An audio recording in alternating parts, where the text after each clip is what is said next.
Coba lihat orang Arab kalau ibu pergi umroh. Coba lihat umumnya orang Arab. Jalan, berdiri langsung Allahu Akbar. Iya toh? Kalau kita kan lama dulu ibu. Loading.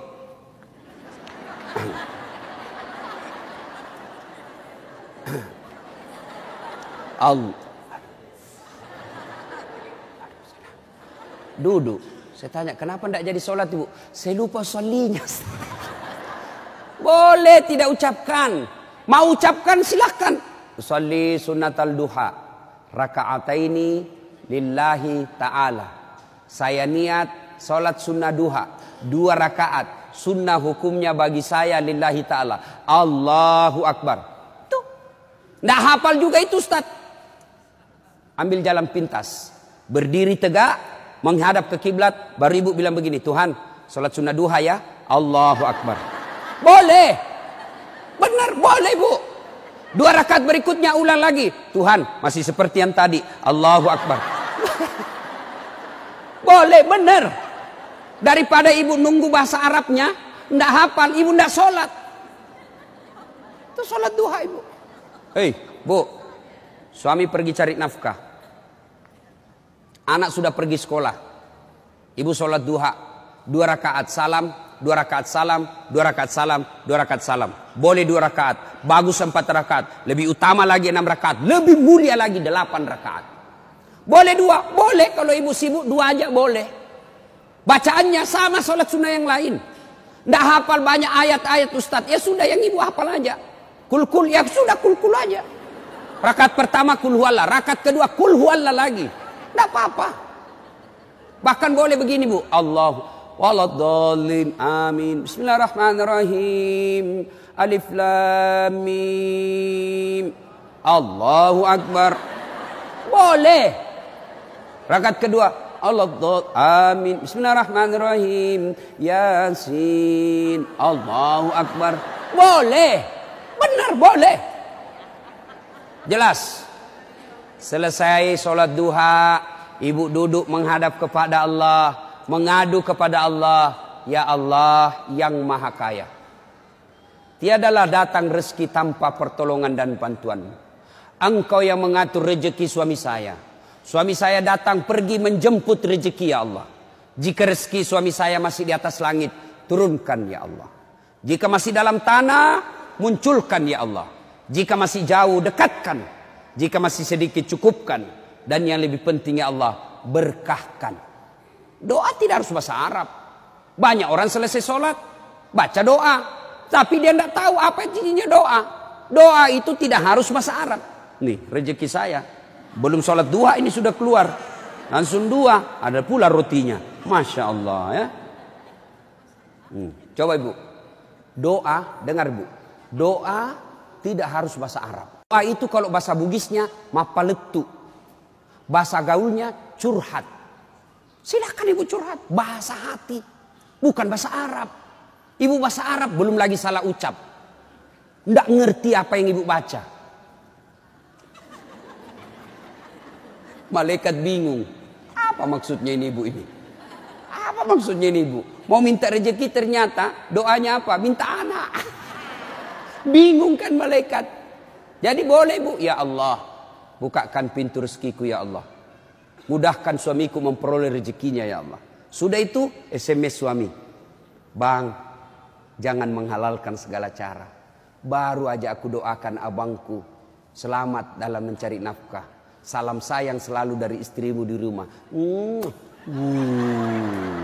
Senang itu. Saya ibu, itu istri saya. Kalau dia SMS begitu, saya kasih lihat semua temanku. Istriku ini SMS-nya. Coba SMS begitu suaminya bu. Jangan galau bang, jangan putus asa bang. Rezeki Allah yang tentukan. Selama abang berusaha, rezeki itu ada. Pun kalau terbatas, percayalah saya tetap setia mendampingimu. Pernah SMS begitu suaminya? Paling SMS-nya bang, jangan lupa singgah beli gas ya. Yuk, sholat duha. Saya banyak dosa Ustaz. Saya perempuan hijrah. Dulu banyak betul maksiat saya lakukan Ustaz. Masa muda saya suka gaul. Masa muda saya selalu ke tempat hiburan malam. Masa muda saya selalu maksiat. Allah jelaskan, wala tai'asu mir rauhillah. Bu, jangan putus asa. Ibu jangan putus asa. Besar dosamu tapi ampunanku jauh lebih besar. Gimana caranya? Yuk sambut dengan sholat sunnah taubat. Gimana sholat sunnah taubat Ustaz? Sama sholat tahajud, sama sholat duha. Cuma beda waktu, beda niat. Kalau duha pagi hari, sholat taubat boleh pagi, boleh. Tapi waktu paling bagus yang dilaksanakan Nabi, selesai sholat maghrib nunggu isya. Jadi ibu tidak ada kegiatan nih, sudah maghrib. Datang ke masjid, nunggu isya, tidak usah pulang. Nunggunya sholat taubat 6 rakaat. 2 rakaat salam, 2 rakaat salam, 2 rakaat salam. 6. Boleh 2, boleh. Salat taubatnya, niatnya, usalli sunnatal taubat raka'ataini lillahi ta'ala. Saya niat salat sunat taubat 2 rakaat, sunnah hukumnya bagi saya lillahi ta'ala. Allahu Akbar. Baca doa iftitah, baca Al-Fatihah, baca surah pendek, ruku, itidal, sujud, dan seterusnya. Kapan taubatnya Ustaz? Sujud terakhir. Sujud terakhir. Ibu taubat. Ya Allah. Tadi saya hilap ya Allah. Di kantor saya hilap. Dia pegang tanganku, bosku. Dia remas-remas jari-jari itu ya. Aku pun membalasnya ya Allah. Akhirnya beremas-remaslah kami ya Allah. Ya Allah saya hilap ya Allah. Maafkan saya ya Allah. Rabbana la tusik qulubana ba'da is hadaitana wa hab lana min ladunka rahmah. Ya Allah saya hilap ya Allah. Ampuni saya. Jangan engkau palingkan hati hamba. Jangan engkau sesatkan hati hamba. Setelah engkau berikan hidayah ya Allah. Ampuni saya ya Allah. Allah ampuni. Yang penting tobatnya tobatan nasuha. Jangan tobat ibu hamil. Ibu-ibu masih ingat waktu hamil? Melahirkan. Ingat waktu melahirkan? Tidak mau lagi saya Pak. Tobat. Hancur saya Pak. Tidak mau lagi saya. Terakhir ini saya hamil. Terakhir Pak. Tidak mau lagi saya hamil.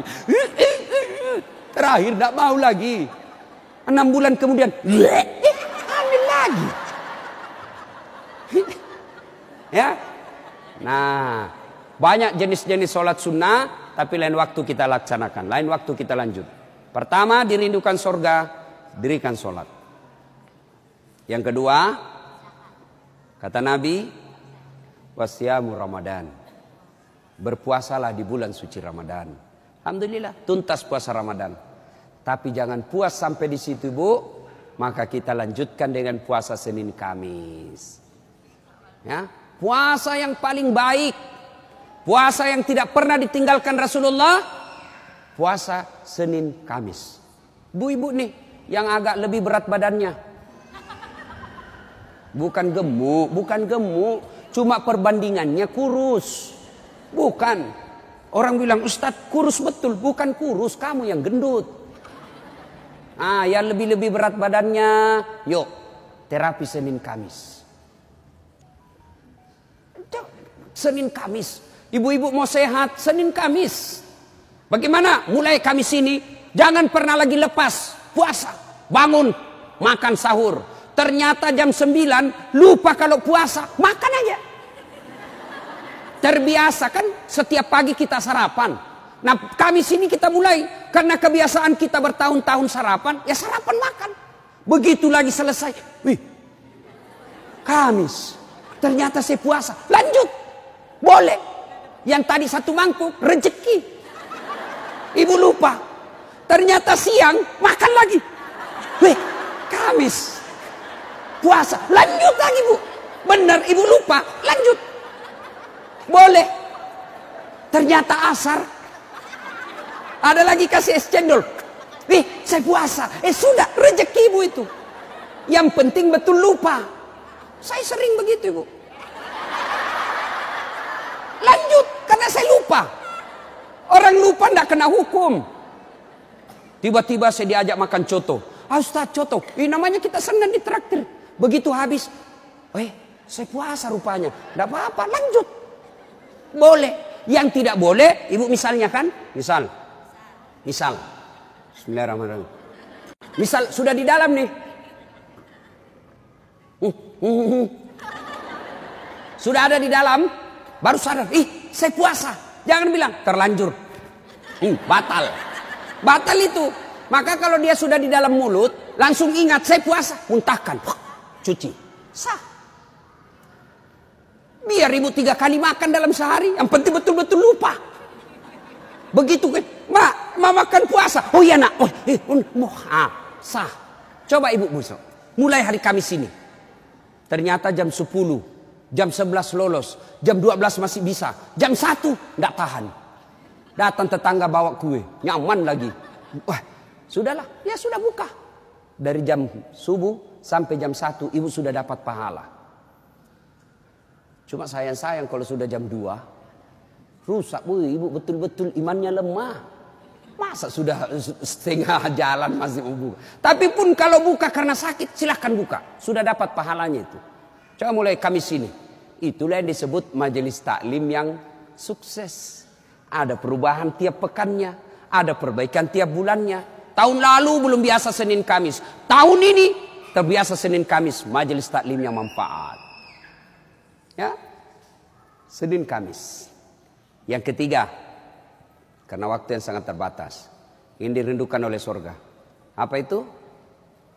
Menaati perintah suami. Ini yang berat ini. Taat sama suami ini berat. Bu, berat. Bu, dengar ibu. Ada pada zaman Nabi, bertetangga nih. Tiba-tiba ibu yang tetangganya ini wafat ibunya. Maka tetangganya datang. Misal nih, dia bertetangga. Meninggal ini tetangganya, dia datang panggil anaknya, anak tetangga.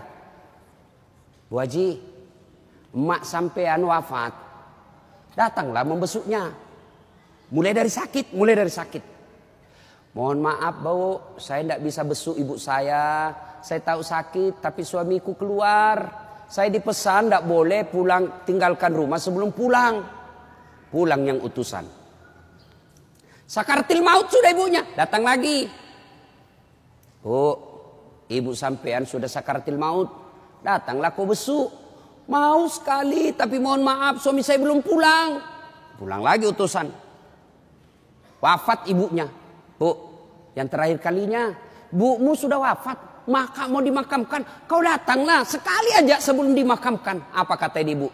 Mohon maaf suami saya belum pulang. Saya dilarang keluar sebelum pulang. Saya doakan ibu saya dimakamkan. Tidak datang ini anaknya. Marah ini utusan. Dia datang kepada Nabi melapor. Ya Rasulullah, keterlaluan betul itu tetangga saya. Mulai dari sakit, sakaratil maut, sampai wafat, dimakamkan. Tidak datang besuk ibunya. Saya 3 kali datang memanggilnya ya Rasul. Nabi kata, wih, nak durhaka betul itu. Kok bisa begitu? Kenapa bisa?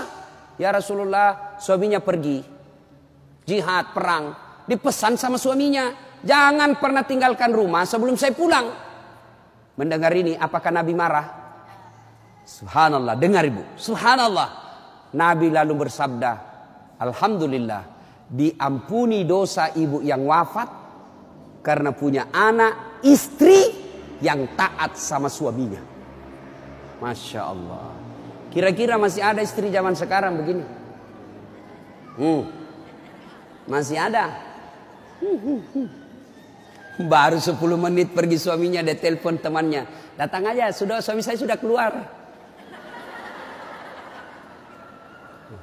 Bu, taat sama suami.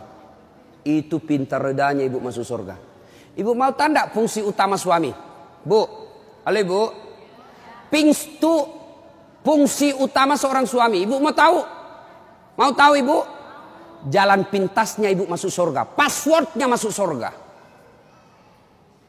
Kenapa? Ridha suami itu ridhanya Allah. Kalau ibu sudah ridhanya, suami sudah ridha sama ibu, Allah tersenyum kepada ibu. Sebaliknya kalau suami tidak senang sama ibu, tidak pernah baik hatinya suami sama ibu, percayalah, susah ibu masuk surga. Betul, ridhanya Allah itu tergantung ridha suami. Kenapa bisa Ustaz? Karena kami ini suami yang nanggung ibu dunia akhirat. Ibu kira enak jadi suami? Dipikir bagaimana supaya kita bisa beli mobil, ibu bisa ndak kena matahari jalan. Kami pikir suami bagaimana supaya ibu bisa pakai baju baru tiap bulan supaya saudaramu ndak menghina kamu. Dipikir bagaimana supaya suami istri saya pakai emas, berlian supaya tetangganya ndak menghina dia. Itu dipikir semua oleh suaminya. Mana ibu pernah pikir bagaimana supaya saya belikan suamiku berlian? Pernah ibu? Ayo.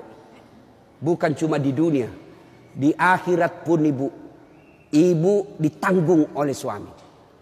Beruntunglah wanita Islam. Wanita Islam itu sebelum diperiksa semua amal-amalnya, sebelum diperiksa puasanya, diperiksa hajinya, ada 4 laki-laki yang harus menanggung dia.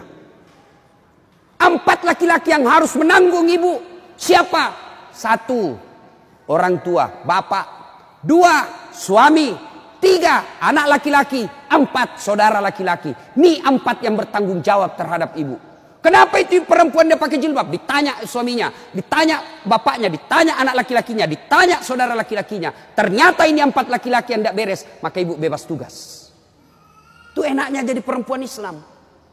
Beda kami laki-laki.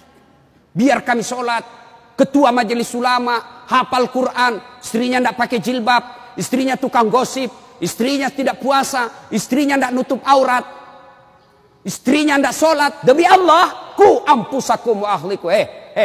Suamimu, nih kau masuk neraka sama istrimu. Ditanggung ibu dunia sampai akhirat. Suamiku tukang selingkuh, Ustaz. Suamiku pemabuk, suamiku tukang tipu, suamiku koruptor. Tidak ada hubungan, dia yang tanggung dosanya. Ibu kalau baik agamanya, tadkhulul jannati bisalam. Kata Nabi, nih 7 pintu surga. Ibu pilih mana yang ibu mau masuki. Tidak ada urusan dengan suamimu. Itu enaknya. Jadi ibu jangan suka ngomel-ngomel. Beruntunglah ibu menjadi wanita Islam. Supaya sekali ngeluh, suami saya Ustaz. Ini lebih parah lagi, dia curhat di Facebook. Ada juga ibu-ibu sekarang suka sekali ungkap aib suaminya di medsos. Di mana di kau? Tak kusangka kau begitu. Kesepian banget, pret. Apa yang begini? Ya, ibu taat perintah suami. Passwordnya ibu masuk surga, beda suami. Tapi kalau ibu durhaka sama suami, susah. Perempuan sekarang kan banyak tidak hormat sama suaminya. Ketika Nabi Isra Mi'raj kan diperlihatkan. Masuk Nabi surga, Masya Allah banyak betul penghuni perempuan. Begitu Nabi masuk neraka, na'udzubillah min zalik, lebih banyak lagi perempuan di neraka. Lalu ditanya Nabi sama sahabat, kenapa bisa begitu ya Rasul? Ada 2 kelemahan perempuan. 1, tidak bisa tahan mulutnya cerita kejelekan orang. Yang kedua, dia tidak taat dan tidak mensyukuri suaminya. Itu sebabnya. Kalau ibu pandai mengendalikan mulut tidak cerita orang. Yang kedua, taat sama suami. Gampang ibu masuk surga. Cuman kita kan ini penyakit kita. Datang begini masih gosip tuh. Damai tapi gersang.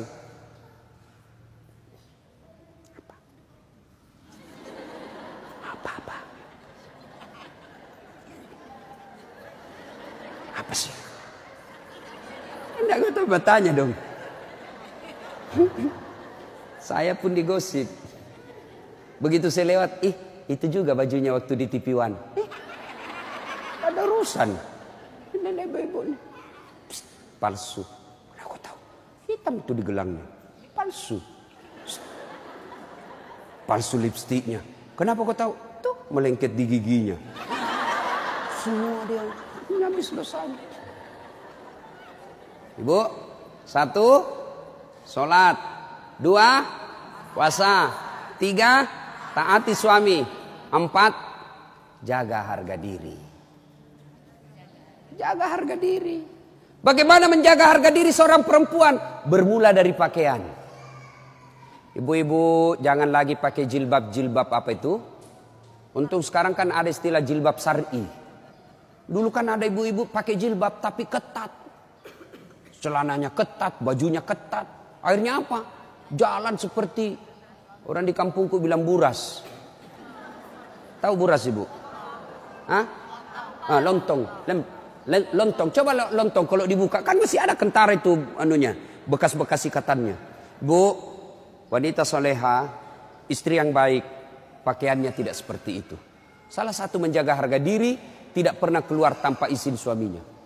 Kan biasa ibu-ibu keberatan, kok suami lagi? Tapi ingat ibu, ridanya anak ada sama ibu. Allah itu maha adil. Bu mau masuk surga, bakti sama suami. Suami mau masuk surga, bakti sama ibu. Itu putar aja. Jangan lagi ada yang cemburu. Ustaz, saya serumah mertua saya. Kenapa ya suami saya perhatian betul sama mamanya, sudah punya anak yang lain, kok suami saya terus dibebani, beli ini, minta sama suami. Saya bilang, bu sadar dong bu, bersyukur suamimu begitu. Mudah-mudahan nanti anakmu pun sudah menikah dengan wanita lain, dia masih memperlakukan kau seperti ibunya sekarang.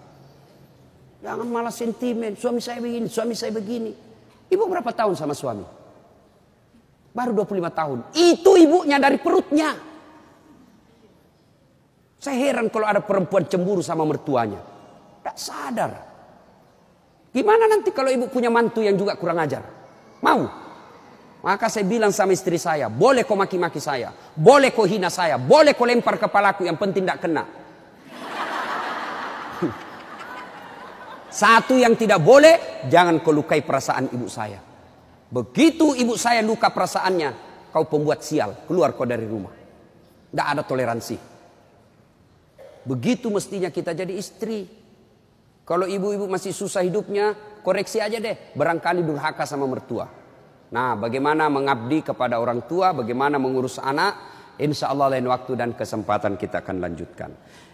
Akhirnya kita simpulkan, wanita yang ingin dirindukan surga, 1, pelihara sholat. 2, 3, taat pada perintah suami selama perintah itu tidak melanggar agama. Yang keempat, jaga harga diri. InsyaAllah kalau ini kita lakukan, maka Nabi jelaskan, silakan masuk surga, tadkhulul jannati bisalam. Silakan masuk surga dari pintu mana yang ibu mau suka. Subhanallah. Inilah tausiah kita, mudah-mudahan ada manfaat. Terima kasih Ibu Li yang berkomunikasi kepada saya selama ini. Mohon maaf jika selama ini ada komunikasi yang tidak berkenan, dan terima kasih sehingga saya punya ladang amal untuk datang di tempat ini. Mudah-mudahan ada manfaat.